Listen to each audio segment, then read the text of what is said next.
అనంత విశ్వ సంపదని ఆకర్షించడానికి మీ ముందుకు వస్తుంది అహం బ్రహ్మాస్మి సాధన 11 డేస్ ఎనర్జీ యాక్టివేషన్ ప్రోగ్రామ్.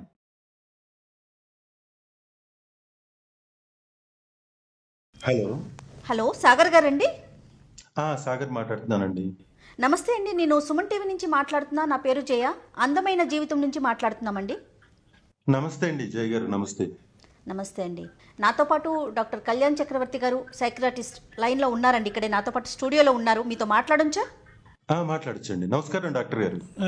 నమస్తే సాగర్ గారు. నమస్తే అండి. నమస్తే. మీరు బాగా చదువుకున్నట్టున్నారు. మీ ఈమెయిల్లో చూస్తే కనుక ఆ వివరణ అవన్నీ చూస్తే. అవును సార్. మీరేం చదువుకున్నారు, మీ గురించి మీ సమస్య ఏంటో కొద్దిగా వివరించండి సాగర్ గారు. డిగ్రీ చదువుకున్నానండి. వండర్ఫుల్. నాకు చిన్నప్పటి నుంచి ఒక బెస్ట్ ఫ్రెండ్ ఉన్నాడండి సార్. అంటే ఇప్పుడైతే నాకు 38 ఇయర్స్.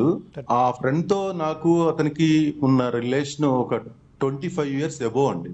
దాదాపు మేము చైల్డ్హుడ్ అనమాట. మైండ్స్ కొంచెం కూడా ఓపెన్ కాని రోజుల్లోంచి మేము ఇద్దరం కలిసి జర్నీ చేసాము. సూపర్. అసలు మాకు ఫ్రెండ్స్ ఎవరు లేరండి. మేమిద్దరమే ఉండేవాళ్ళం. ఊరంతా అనుకునేవాళ్ళు వీళ్ళిద్దరే ఉంటారు ఎక్కడికి వెళ్ళినా అని. అంటే మా ఇద్దరి మధ్య పర్సనల్స్ కూడా ఏమీ దాచుకున్నట్టుగా ఉండదు. అంటే నా లైఫ్ సంబంధించిన మొత్తం అతనికి తెలుసు, అతనికి సంబంధించి నాకు తెలుసు. Right sir. అంత క్లోజ్ గా జర్నీ చేస్తున్నాము. నాకు కాలగమనంలో నాకు మ్యారేజ్ అయింది. ఓకే. అరే నువ్వు రారా, నువ్వు లేకుండా కుదరదు, తిరుపతిలో మ్యారేజ్ చేసుకున్నాము. అతని పేరు తెలుసుకోవచ్చా సాగర్ గారు, ఇఫ్ యూ డోంట్ మైండ్? అతను రాము అండి, అతని పేరు Ramu. Okay sir. Okay okay. వాడు ఆ పెళ్లికి అటెండ్ అవ్వలేదు సార్. నాకు ఆశ్చర్యం వేసింది. మా ఇద్దరు ఫ్రెండ్షిప్ జర్నీలో అదొక పెద్ద విషయం నాకైతే మాత్రం. మరి ఎప్పుడు అడిగే ప్రయత్నం చేయలేదండి సాగర్? మీరు అడిగారు ఎప్పుడైనా ఆయన్ని? ఎందుకంటే ఏదో పని మీద ఏదో అనవసరమైన రీజన్, కారణం ఏదో పని ఉందని ఇంపార్టెంట్ క్రియేట్ చేశాడు ఏదో. Right right sir. ఓకే. ఆ తర్వాత ఇప్పుడు సమస్య ఏంటంటే మెయిన్ గా 3 ఏళ్ల క్రితం మాదొక ఎసెట్ అమ్మామండి. అమ్ముతున్నట్టు అతనికి తెలుసు. అతనికి ఆ ఎసెట్ అమ్మితే మాకు ఒక 40 లక్షలు ఆ రోజు వస్తున్నాయి క్యాష్. ఆ రోజే రిజిస్ట్రేషన్. ఆ రోజు నన్ను పర్సనల్ గా పక్కకు పిలిచి అడిగాడు, అరే నేనేం ఉద్యోగం చేయట్లేదు కదా, సంపాదించట్లేదు కదా, మా నాన్నగారి మీద ఆధారపడ్డాను, వాళ్ళు నన్ను కొంచెం ఇదిగా చూస్తున్నారు, చులకనగా చూస్తున్నారు, నేను బిజినెస్ పెట్టుకోవాలని డబ్బులు అడిగితే వాళ్ళు ఎంకరేజ్ చేయట్లేదు, నాకు నువ్వు ఒక 5 లక్షలు ఇస్తే నాకు ఆటోమొబైల్ ఫీల్డ్ మీద కొంచెం గ్రిప్ ఉంది, నేను రీసెర్చ్ ఎక్కువ చేశాను, అది పెట్టుకుంటాను. ఎప్పుడు అడగలేదు కదా సాగర్ గారు మిమ్మల్ని? ఎప్పుడు ఈ విధంగా డబ్బులు ఎప్పుడు అడిగిన సందర్భాలు లేవు కదా? అతను ఉద్యోగం లేదు సార్. మా మధ్య చిన్నప్పటి నుంచి అండి అవసరాలకి 10,000 వరకు, మాక్సిమం 15,000 వరకు వెళ్ళామండి. అతను తీసుకోవటం మీకు తిరిగి ఇవ్వటం కూడా జరిగింది ఇంతకు ముందు? అతను చాలా ప్రాంప్ట్ గా లెక్క పెట్టుకుని, డేట్లు లెక్క పెట్టుకుని మరి ఇచ్చేవాడండి. అలా 10 సార్లు. ఇప్పుడు చిట్టి వ్యాపారాల గనక మొదటి 4 నమ్మకం ఉంటే 5ది లేపేస్తారు చూడండి, ఆ టైపు. ఇప్పుడు మీరు మనీ ఇస్తున్నట్టు ఇంట్లో ఫ్యామిలీ మెంబర్స్ కి తెలుసండి? మా ఇంట్లో తెలుసండి, వాళ్ళ ఇంట్లో చెప్పొద్దు అన్నాడు. వాళ్ళ ఇంట్లో చెప్పొద్దు అన్నాడు అండి? వాళ్ళు ఒప్పుకోరు, ఎందుకంటే వాళ్ళని అడిగితే వాళ్ళు ఇవ్వలేదు నాకు, అప్పుడు నువ్వు ఇస్తే వాళ్ళు పడిపోతారు, వాళ్ళ వాల్యూ పడిపోతుందని వాళ్ళు ఒప్పుకోరు, దయచేసి చెప్పొద్దు, నేను 1 year లో నీకు రిటర్న్ చేసేస్తాను. Right right right. నేను మా ఇంట్లో వాళ్ళకి ఎన్నో రకాలుగా, డబ్బు కదండి 5 లక్షలు కదా, ఎన్నో రకాలుగా వాళ్ళు అడుగుతుంటే ఎంతైనా డబ్బురా, ఎందుకు, ఎంత స్నేహం వేరు డబ్బు వేరు, ఇక్కడే తేడాలు వస్తాయి అని చెప్పినా వినలేదండి. వాళ్ళందరికీ నేను క్లాసులు పీకి ధైర్యం చేసి ఇచ్చారు. ఇదంతా ఇష్యూ నా మీద వేసుకొని ఆ 5 లక్షలు నేను కామ్ గా ఇచ్చేసానండి. ఓకే. కట్ చేస్తే ఒక సంవత్సరం, అతను పెట్టిన సంవత్సరం గడిచిపోయింది. మరి ఎంబడి అడిగితే బాధపడతాడు అని వాడు వ్యాపారం పెట్టలేదు నాకు తెలిసి. సాగర్ గారు సారీ అండి, ఇంట్రెస్ట్ కూడా మాట్లాడుకున్నారా మీరు ఇచ్చినప్పుడు, లేదంటే అలాంటివి ఏం మాట్లాడుకోలేదా ఫ్రెండ్షిప్ మధ్యన అవన్నీ ఎందుకని? నేనే ఇంట్రెస్ట్ కలిపిస్తాను రా అన్నాడు. పైగా ఇంట్రెస్ట్ నెలలా ఇస్తా అన్నాడు. ఓకే, ఇంకా మీకు కాన్ఫిడెన్స్ పెరుగుంటుంది.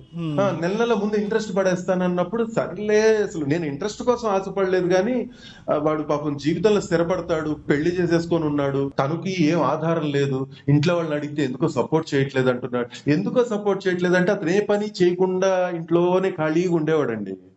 ఎంతసేపు నేను సొంతగా వ్యాపారం పెట్టాలి అంటాడు. మరి మరి మళ్ళీ మీరు అడిగే ప్రయత్నం చేశారండి? మరి 1 year అయిపోతుంది. 1 year తర్వాత నేను అడిగానండి. 1.5 year తర్వాత అడిగాను. సాగర్ గారు ఏంటి అసలు వడ్డీ వేయలేదు, వడ్డీ కూడా 2 నెలలు వేసాడు, ఆ తర్వాత వేయలేదు. సరే వాడి దగ్గర లేవేమో, సతమతం అవుతున్నాడు, ఇబ్బంది పెట్టకూడదు ఫ్రెండ్ గా నేను అని నేను ప్రెషర్ ఇవ్వలేదు. అడిగితే మౌనంగా ఉంటున్నాడు. చేస్తాను చేస్తాను చేస్తాను చేస్తాను అంటాడు, మౌనంగా ఉంటాడు, చెప్పడు. నాకు సంబంధించిన ట్రబుల్స్ గానీ, నా పెయిన్స్ గానీ ఎన్ని చెప్పినా అర్థం కామ్గా ఉంటాడు అలా మౌనంగా. ఓకే. ఫైనల్ గా ఏమంటాడండి అతను? మా ఇద్దరికి కామన్ ఫ్రెండ్ ఒక అతను ఉంటే అతనితో చెప్పాడట, అతడు వాడు నాకు డబ్బులు ఇచ్చినట్టు ప్రూఫ్ ఏం లేదుగా, ఏం పీక్కుంటాడు పీకోమను అన్నట్టు. ఏంటి వీడా ఆ మాట అన్నదా అని, పోనీ వీడేమన్నా మధ్యలో వాడు క్రియేట్ చేశాడా మా మీద జలస్తో, మా ఫ్రెండ్షిప్ మీద జలస్తో అని అనుకున్నాను. కానీ ఇతను మౌనంగా ఉండటం, చాలాసార్లు నేను అడుగుతుంటే ఏం ఆన్సర్ చేయకపోవటం, అతని ప్రవర్తనలో ఏదో తేడా కనిపించిందండి. ఆ డబ్బులన్నీ ఆగం చేసేసినట్టుగానో సంథింగ్, వాడి దగ్గర ఏం హోప్లెస్ కండిషన్ లో ఉన్నట్టుగానో, ఏం చేయలేని పరిస్థితిలో కామ్గా ఉన్నాడేమో అలాగా అనిపించింది. మీకు ఎదురు పడుతున్నారండి అతను రాము? నా వర్క్ పర్పస్ నేను హైదరాబాద్ లో సెటిల్ అయిపోయాను. అక్కడి నుంచి వచ్చేసి మాది మచిలీపట్నం యాక్చువల్లీ. ఓకే, రాము అక్కడే ఉండిపోయారు. అతను అక్కడే ఉన్నాడు. ఓకే, మీ ఇద్దరి మధ్యన ఇప్పుడు ఏదైతే ఈ వైరం, ఒక డిఫరెన్స్, ఈ డిస్టెన్స్ పెరిగిందో, ఈ డిఫరెన్సెస్ అనేది 25 yearsలో ఎప్పుడైనా మీరు చూసారండి, లేదంటే ఇదే ఫస్ట్ టైమా? నేను కొద్ది బాగా సెటిల్ అయ్యాను. హైదరాబాద్కి వచ్చిన తర్వాత వాడు సెటిల్ అవ్వలేదు. అదేమన్నా లోపల అందరి ముందు చిన్నపోయి, పెద్దవాళ్ళ ముందు ఇంట్లో ఖాళీగా ఉంటూ కొద్దిగా బాధపడుతున్నాడేమో నేను అని దాన్ని కూడా నెగిటివ్ గా ఫీల్ అవ్వలేదు. రైట్. అదే ఈర్ష్య పడుతున్నాడు అండి. ఈర్ష్య అన్నది మనం మాట్లాడుకోవచ్చు ఇక్కడ. అంటే మీరు అన్ని ఆస్పెక్ట్స్ లో ముందున్నారు, 38 years. అంతే అనుకోవచ్చు అని నాకు ఇప్పుడు అతను ఆ మాట అన్నాక ఇంకా నేను ఆ కోణంలో అంతా చెక్ చేశాను 25 ఏళ్ల జర్నీని. అప్పుడు నాకు గుండె పగిలిపోయింది సార్. ఎందుకంటే ఎన్నో విషయాలు, ఎన్నో రాత్రులు మేము మాట్లాడుకొని ఎన్నో సంవత్సరాలు అలా కలిసి గడిపాము. అంటే ప్రతిదీ బ్లఫింగేనా, ప్రతిదీ మోసమేనా? నన్ను నమ్మించి మోసం చేయడానికి నాకు 25 ఏళ్ళు తీసుకోవాలా? నా ఫీలింగ్స్ ని అంత డిస్టర్బ్ చేయాలా అని నాకు చాలా పెయిన్ఫుల్ గా ఉంది సార్. అది మాకే వింటుంటే, అంటే మీరు 25 years అనగానే మేమిద్దరం ఐబ్రోస్ ఎగరేసాం. అబ్బా 25 years పాటు ఒక స్నేహాన్ని పరిగెట్టించారు అంటే కనుక ఎంత బలమైనటువంటి స్నేహం అయి ఉండాలి, అది టీనేజ్ వయసు నుంచి దాని పునాదులు పడి ఉండొచ్చు అనేటటువంటి దానికి ఈరోజు బీటులు వారింది అంటే కనుక ఏమై ఉండొచ్చు అనేది మాకే అర్థం కావట్లేదు. అంటే మీకేమన్నా అనిపించిందా అండి? అంటే why could a person change like this? అంటే మీరు చెప్పారు సాగర్ గారు దట్ ఇంతకు ముందు కూడా ఇచ్చి పుచ్చుకోటాలనే జరిగినాయి, బహుశా అది చిన్న వయసులో అయి ఉండొచ్చు.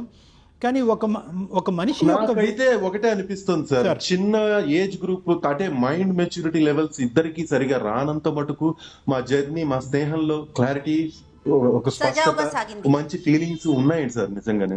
అది ఇప్పటికీ నేను నమ్మగలను. సాగర్ గారు ఒక్క పాయింట్ అండి, ఫర్ ప్రాపర్ మీకు ఒక సొల్యూషన్ చెప్పడం గురించి ఒక అంశం మనం తెలుసుకోవాలి. 25 సంవత్సరాల పాటు వాళ్ళ తల్లిదండ్రుల కంటే ఎక్కువ శాతం తెలిసింది మీరేనేమో అని నాకు అనిపిస్తుంది. అంటే ఆ స్నేహం కానీ, ఆ బంధం కానీ మీ ఇద్దరి మధ్యన. మరి ఇంతకాలం ఇంత దీర్ఘకాలికంగా చూసినటువంటి వ్యక్తిలో మీరేమనుకుంటారు? ఇది వ్యక్తిత్వపరమైనటువంటి లోపమా, లేదంటే మోసం చేయాలి అనేటటువంటి మార్పా, ఇప్పుడు వచ్చినటువంటి మార్పా, మొదటి నుంచి ఉన్నటువంటి అంశం? నాకు జరిగిన ఇన్సిడెంట్స్ అన్ని, మా మధ్య జరిగిన ఇన్సిడెంట్స్ అన్ని చెక్ చేస్తూ పోతుంటే బేసిక్ గానే ఇన్బిల్ట్ లోనే వీళ్ళలో ఒక నెగిటివిటీ ఉంది, అది నేను గమనించలేకపోయాను అని ఇప్పుడు తెలుస్తుంది సార్. అయితే సాగర్ గారు ఒక్క విషయం అండి, కుటుంబంలో అన్నదమ్ముల్ని, అక్క చెల్లెల్ని నమ్మలేని రోజులు, ఒకరికొకరు పడని రోజులు, ఆస్తి తగాదాల్లో ఒకరినొకరు చంపేసుకుంటున్న రోజులు, I'm sorry to say this. అలాంటిది ఒక స్నేహితుడి దగ్గర మీరు ఏ పెన్ను, పేపరు, పుస్తకం, ఒక ప్రామిసరీ నోటు ఇలాంటివి ఏమీ లేకుండా ఒక 5 లక్షలు ఎలా ఇచ్చేశారండి? చాలా మంది నాకు ఒకళ్ళిద్దరి దగ్గర, మీతోనే కాదండి, ఇంతకు ముందు ఒకళ్ళిద్దరితో నేను మా ఫ్రెండ్స్, కొంచెం ఆఫీస్ కొలీగ్స్ లాంటి వాళ్ళతో డిస్కస్ చేశాను ఈ పాయింట్ మీద. ఇదే అన్నారండి వాళ్ళు, నోట్ రాయించుకున్నావా అన్నాడు. లేదు, నోట్ ఎలా రాయించుకుంటాం, అంత స్నేహం మీద ఎలా అడిగాను నేను అసలు అంటే, అడగకపోతే ఎలాగ మరి, ఇప్పుడు వాడు ప్రూఫ్ ఏమైనా ఉందా, ఏం పీక్కుంటాడో పీక్కోమని అన్నాడు కదా, మరి చూసావు కదా, నోట్ రాయించుకోకుండా తమ్ముడే ప్యాకెట్ అని చాలా లైట్ గా మాట్లాడుతున్నారు ఫ్రెండ్స్ అంతా. ఏంటి అలా ఎలాగా నోట్ రాయించుకుంటాం 25 సంవత్సరాల జర్నీలో, నోట్ రాయించుకుంటాం ఏంటి అని నాకే ప్లస్ ఇంతకుముందు సాగర్ గారు ఇంతకు ముందు దాఖలాలు కూడా లేవు కదా. అంటే ఇతను ఇంతకు ముందు మీ దగ్గర డబ్బులు తీసుకుని కానీ, లేదంటే ఇతరత్ర స్నేహితుల దగ్గర డబ్బులు తీసుకుని ఇతను బద్ధకస్తుడుతో కొద్దిగా బాధ్యతారహితంగా ప్రవర్తిస్తాడు అనేటటువంటి అంశాలే మన పరిగణలోకి వచ్చినాయి. కానీ మోసగాడు అనేటటువంటి పరిస్థితి ఇప్పుడుకొచ్చి మీ కళ్ళెదురుగుంటే రాలే కదా. బాధ కలుగుతున్న విషయం ఏంటంటే 25 ఏళ్ల నా ఫీలింగ్స్ చంపేశాడని. 5 లక్షల గురించి కూడా కాదు సార్, 5 మంచి రోజులు వస్తే, భగవంతుడు మంచి చూపు చూస్తే 500 కోట్లు సంపాదించుకోవచ్చు, అది పెద్ద విషయం కాదు. కానీ నా ఫీలింగ్స్ చంపేశాడు సార్. నేను వాడిని ఎంత నమ్మానంటే, నా కుటుంబంలో ఒకడికి, నా కళ్ళ ముందు నా తల్లి నాకు పెట్టకుండా వాడి చేతిలో ముద్దలు పెట్టుతుంటే నేను చూసి మురిసిపోయాను సార్. నేను అట్లాంటిది నా ఫ్రెండ్షిప్ ని ఇంత దారుణంగా యూటిలైజ్ చేసుకుని నిన్ను మాట్లాడేస్తాడా? ఆఖరికి ఏం పీక్కుంటాడో పీక్కోపను, ప్రూఫ్ లేదు కదా. ప్రూఫ్ ఎలా ఉంటుంది సార్? ఇంత జర్నీలో ఎవరు నమ్మితేనే కదా సార్ ఏ వ్యక్తినైనా జర్నీ చేయగలుగుతాం మనం. నమ్మకం లేకుండా అసలు జర్నీ ఎవరితో సాధ్యమవుతుంది సార్? ఇంట్లో వాళ్ళని నమ్మకుండా, బయట వాళ్ళని నమ్మకుండా, చుట్టాలని, చుట్టుపక్కల వాళ్ళని, ఫ్రెండ్స్ ని, ఎవరిని, లవర్స్ ని, ఎవరిని నమ్మకుండా ఎలా సార్ సొసైటీలో సాగర్ గారు? ప్రస్తుతం మనం అలాంటి కాలంలో ఉన్నామండి, అలాంటి సమాజంలో మనమంతా ఉన్నాము. మనం అడవిలో ఉన్నామో అర్థం కావట్లేదు సార్ నాకైతే మాత్రం. ఎవరిని నమ్మకుండా ఎలా సార్?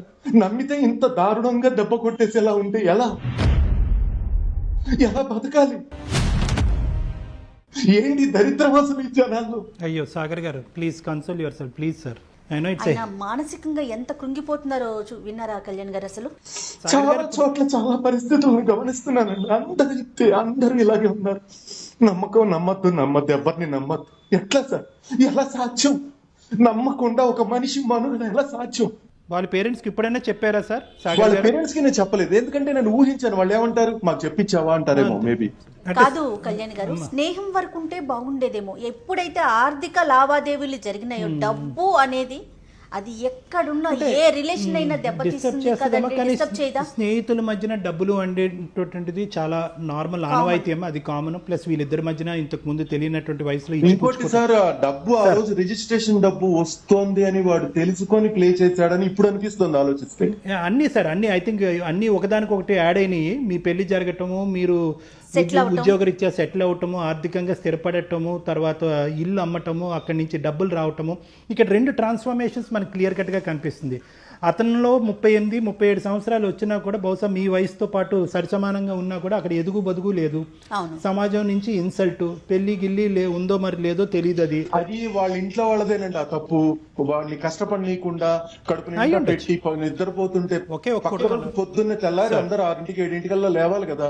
12ంటి దాకా నిద్రపోతున్నా కూడా లేపేవాళ్ళు కాదు. వాడు కష్టపడి పైకి రాంది పోంగా నేను కొంచెం జీవితంలో, నాకేమో లైఫ్ అంటే కొంచెం కష్టం సుఖం ఒక భయభక్తులతో పెరిగిన వాడిని మా కుటుంబాలు. ఇక్కడ ఊరుకోండి సాగర్ గారు, ఎక్కువగా ఎమోషన్ అవ్వకండి మీరు. I'm sorry sir, I'm sorry. నేను మీ దగ్గరికి సొల్యూషన్ నాకు చెప్పండి అని నేను చేయలేదండి, నిజంగా చెప్తున్నాను. ఎందుకంటే ఇది సొల్యూషన్ సంబంధించింది కాదు, ఇది ఒక నమ్మకానికి సంబంధించింది. కానీ ప్రపంచం నమ్మద్దు అని చెప్తుంది. ఎవరిని నమ్మాలా వద్దా అని కన్ఫ్యూజన్ ఎక్కువైపోయి చేశాను మీకు. ఎందుకంటే మీ ప్రోగ్రామ్స్ నేను కొన్ని చూశాను యూట్యూబ్ లో, నాకు చాలా మంచి వేదిక అనిపించింది. మీరు చాలా చక్కగా డిస్క్రైబ్ చేస్తున్నారు. కాబట్టి ఏం చేయాలి? మనుషుల్ని నమ్మాలా వద్దా చెప్పండి దయచేసి. నమ్మాలి సాగర్ గారు. నేను నిజంగా సమాజం అంత ఇది అంత బ్లైండ్ అయిపోలేదు, అంత భయంకరంగా మారిపోలేదు. నమ్మాలి. ఆ నమ్మకం అనేటటువంటి బేస్మెంటే మన హ్యుమానిటీకి అనేటటువంటిది ఒక దారి చూపెడుతుంది. నమ్మకం ఉంచుకోండి. ఎందుకంటే బహుశా అంటే ఇక్కడ నేను 2 చెప్తా, ఒక అంశం చెప్తాను సాగర్ గారు. ఇప్పుడు మీరు బాధపడుతున్నారు కంప్లీట్గా, అంటే మేము ఏం మాట్లాడినా కూడా మీ బాధను మేము తీర్చలేము. ఆబ్వియస్, ఎవరూ తీర్చలేదు. ఎందుకంటే ఇది 2-3 సంవత్సరాలు కాదు, 2-3 సంవత్సరాల స్నేహాన్ని విరిగిపోతే ఎంతో డిప్రెస్ అయ్యి నా దగ్గరికి వస్తూ ఉంటారు. అలాంటిది 25 సంవత్సరాలు కనీ విని ఎరగని రీతిలో, ఇంతకుముందు మీరు ఎప్పుడు అనుభవించినటువంటి రీతిలో ఒక కొత్త యాంగిల్ మీ స్నేహితుడి గురించి మీకు కలదు. అంటే బద్ధకస్తుడు, బాధ్యత లేనటువంటి వ్యక్తి, ఈ అంశాలన్నీ మీకు తెలుసు. కానీ మోసం కూడా చేస్తాడు, వెన్నుపోటు పొడుస్తాడు అనేటటువంటి అంశం మీకు మొదటిసారి కనిపించేటప్పటికి 25 ఇయర్స్ అనే వాళ్ళు జనరల్ గా చిన్న చిన్న తప్పులు చేస్తారు సార్. అందరూ వాడు చేస్తాడు, నేను చేస్తాను, నేనేం మంచోడిని నేను చెప్పుకోను. కానీ అవి ఫ్రెండ్సే మరి అర్థం చేసుకుని ఇగ్నోర్ లో వదిలేయాలి. అలాగా వదిలేసి వాడిని సపోర్ట్ చేయగలిగేదే నిజమైన స్నేహం. కానీ నేనేమనుకుంటున్నానంటే ఇది మార్పు.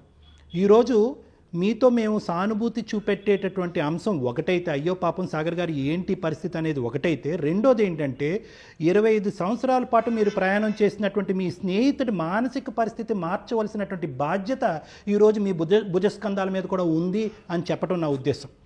ఏమో సార్, నిజంగా ఈ వీడియో అతని దాకా చేరుతుందని నేను నమ్ముతున్నాను. ఎందుకంటే సోషల్ మీడియా చాలా విస్తృతంగా డెవలప్ అయింది కాబట్టి ఈ వీడియో చూసైనా వాడి బుద్ధి, వాడి మనసు మారాలని మనస్ఫూర్తిగా కోరుకుంటున్నాను. కరెక్ట్, అబ్సల్యూట్లీ సాగర్ గారు మీరు చాలా మంచి మాట చెప్పారు. ఈరోజు సాగర్ పోతే పోయింది, అంత మోసగాడితో నువ్వేంటి 10 లక్షలతో పోయేది 5 లక్షలతోనే పోయింది, నీ దారి నువ్వు చూసుకో, ఆ మూర్ఖుడికి ఎప్పటికో రోజు మనం కనువిప్పు కలుగుతుంది అని వదిలేస్తే అతను ఎంతమందిని సాగర్లను ఎత్తుక్కుంటాడేమో అనేటటువంటి భయం నాలో ఉంది ఈరోజు. దానికి సార్, తోడు నేను అలా ఈయనకి అనుకోలేదు. మీరు సమాజం అలా మీద ఒక చెప్పరని నాకు నమ్మకం తెలుసు. పోతుంది కదా, ట్రస్ట్ పోతుంది. ట్రస్ట్ పోతుంది కదా. సో ఇందాక నేను అన్న మాట ఏంటంటే సాగర్ గారు, ఇది వ్యక్తిత్వమా మార్పు అయితే కనుక you and we are all at an advantage position. మనందరం ఒక అడ్వాంటేజ్ పొజిషన్లో ఉందో మార్పుని మనిషిని మార్చచ్చు. యూ టర్న్ తిరిగినటువంటి ఈ మనిషిలో ఇప్పటి వరకు సెటిల్ అవ్వలేకపోయాడు కాబట్టి అతనిలో కలిగినటువంటి ఒక స్వభావం, ఒక ఈర్ష్య, ఒక భావము తప్పు అనేటటువంటి విధంగా, ఎందుకంటే పని చేయకపోయినా పర్లేదు కానీ పక్కనుండి మోసం చేసి సంపాదించి బతకాలి అనేటటువంటి ఆలోచన అతనిలోకి వస్తే కనుక అది ఒక చీడపురుగు. అతన్ని, సమాజాన్ని, అతని కుటుంబాన్ని మొత్తాన్ని అంతటినీ కూడా నాశనం చేస్తుంది. కాబట్టి బహుశా ఈ ఎపిసోడ్ చూసి అతనిలో ఒక పరివర్తన రావటం, మీ ఇద్దరి మధ్యన ఎవరైనా ఇంకో మంచి స్నేహితుడు ఉంటే కనుక అతని ద్వారా అతనికి ఒక సమాధానం చెప్పించటం, ఏ విధంగా మీరు బాధపడుతున్నారు అనేటటువంటి అంశం అక్కర్లేదు. ఎస్, అది ఆల్రెడీ అతనికి వద్దు తెలుసు. డాక్టర్ గారు, నేను నా మనసు అద్దం లాంటిదండి. నేను విరిగిపోయిందంటే ఇంకా అసలు నేను మళ్ళీ వాడి స్నేహం నేను ఇంకా వాడే కాదు, ఇక్కడ ప్రపంచంలో నేను ఎవరిని నమ్మకూడదు అని సాచురేషన్ స్టేజ్కి వెళ్ళిపోయాను సార్. నేను వెళ్తుంది నా మనసు. ఇంకా నేను ఇంకా అలాంటి వాళ్ళ స్నేహాలు నా వల్ల కాదు. నేను ఇంకెవరితోనూ నేను సోల్ఫుల్ గా అయితే జర్నీ చేయలేను. కరెక్ట్ సాగర్ గారు. అనేది పోయింది. ద థింగ్ ఇస్ సాగర్ గారు, ఈరోజు ఒక మోస్ట్ ఇంపార్టెంట్ థింగ్ జయ గారు, ఈరోజు ఈ బేస్మెంట్ మీద మీరు ముందుకు ప్రయాణం చేయలేరు. ఆగమ్య గోచరం అవుతుంది. మానసికంగా మీరు చితికిపోతారు. మీ గమ్యం వైపు మీరు నడవటం కష్టం. అంటే ఏంటంటే నమ్మకం అనేటటువంటిది లేని చోట జీవితం అనేటటువంటి ప్రయాణం చాలా కష్టం అండి. సమాజాన్ని నమ్మాలి, కుటుంబాన్ని నమ్మాలి, ప్రేమించేటటువంటి వాళ్ళని నమ్మాలి, స్నేహితుల్ని నమ్మాలి. కానీ జాగ్రత్తగా ఎక్కడికక్కడ ఆ సిచ్యువేషన్ని జడ్జి చేస్తూ ముందుకెళ్ళటం అన్నది ఇంపార్టెంట్. ప్రేమ నమ్మకం వేరో, డబ్బుల విషయానికి వచ్చేటప్పటికి, ఆస్తిపాస్తుల విషయానికి వచ్చేటప్పటికి కొద్దిగా ఆచి తూచి అవతల వ్యక్తిని అసెస్ చేసిన తర్వాత ముందుకెళ్ళటం అనేటటువంటిది ఇంపార్టెంట్. ఈరోజు మీకు ఒక సామాజిక బాధ్యత కూడా ఉంది. మీ స్నేహం వద్దు అని మీరు అనుకున్నా కూడా మీ స్నేహితుడిని మార్చిన తర్వాత ఆ స్నేహాన్ని విరగొట్టుకోండి, అది వేరే విషయం. మీరేం పోగొట్టుకోలేదు. ఒక్కటైతే be confident, there is trust in the world. సమాజం ఏమీ అంత భయంకరంగా మారిపోలేదు. నమ్మినటువంటి, ప్రేమించుకునేటటువంటి మనుషులు ఉన్నాము. అందరూ కలిసికట్టుగానే మనం అందరం ప్రయాణం చేస్తాము. ఎటొచ్చి ఏంటంటే కొద్దిగా కనువిప్పు అనేటటువంటిది ఈ అంశం ద్వారా మీకు కలిగిందేమో అనేటటువంటిది ఒకటి. బహుశా ఇట్స్ లెర్నింగ్ ట్రాక్. 5-10 లక్షలు అనేటటువంటి నాట్ ఎ మెజర్మెంట్. సో బహుశా అదే అంటే మీ సమస్యకి నా సొల్యూషన్ అదే సాగర్ గారు. బహుశా నేను సరైనటువంటి మార్గంలోనే మీకు చెప్పినట్టు అనుకుంటున్నాను. అయితే సాగర్ గారు, నమ్మకాన్ని కోల్పోకండి, ధైర్యంగా ఉండండి. ఆ నమ్మకంతోనే మీరు ఇప్పుడు మాకు కాల్ చేశారు. ఆ విషయాన్ని గుర్తుంచుకోండి. సో నమ్మకం లేదు అనే విషయాన్ని మాత్రం తీసేసేయండి. ఎక్కడో ఏదో ఒక ఏదో అంటారు చూడండి, ఎక్కడో ఒక్క సమస్య ఉందని ప్రపంచమంతా సమస్యలతో కూడిపోలేదండి. అలా ఉంటే కనుక మనం ముందుకు వెళ్ళలేకపోతాం. మనకి రేపటి రోజు అనేదే ఉండదు. దయచేసి ధైర్యంగా ఉండండి, నమ్మకంగా ఉండండి. కానీ ఈ కాల్ని విన్నవారు కానీ, మన వీడియోని చూసిన వారికి కానీ ఒక కనువిప్పు ఇలా చేస్తే ఇలా జరుగుతోందా, సమాజంలో ఇలా ఉందా అనే ఒక కనువిప్పు కలిగితే అంతే సంతోషం. ఏమైనా చెప్పేది ఉందా సాగర్ గారు? థ్యాంక్ యూ అండి, థ్యాంక్ యూ సో మచ్ అండి. చాలా చక్కగా మీరు నా ఇదంతా అర్థం చేసుకోవడానికి ప్రయత్నించారు, నాకు ధైర్యాన్ని ఇచ్చారు. ఇంకేమన్నా హెల్ప్ కావాలన్నా కూడా మా ఈమెయిల్ చేయండి. We are always ready to help you Sagar గారు. Okay sir, okay sir. నేను ప్రతి ఒక్కరికి చెప్తున్నానండి, జీవితం చాలా అందమైంది.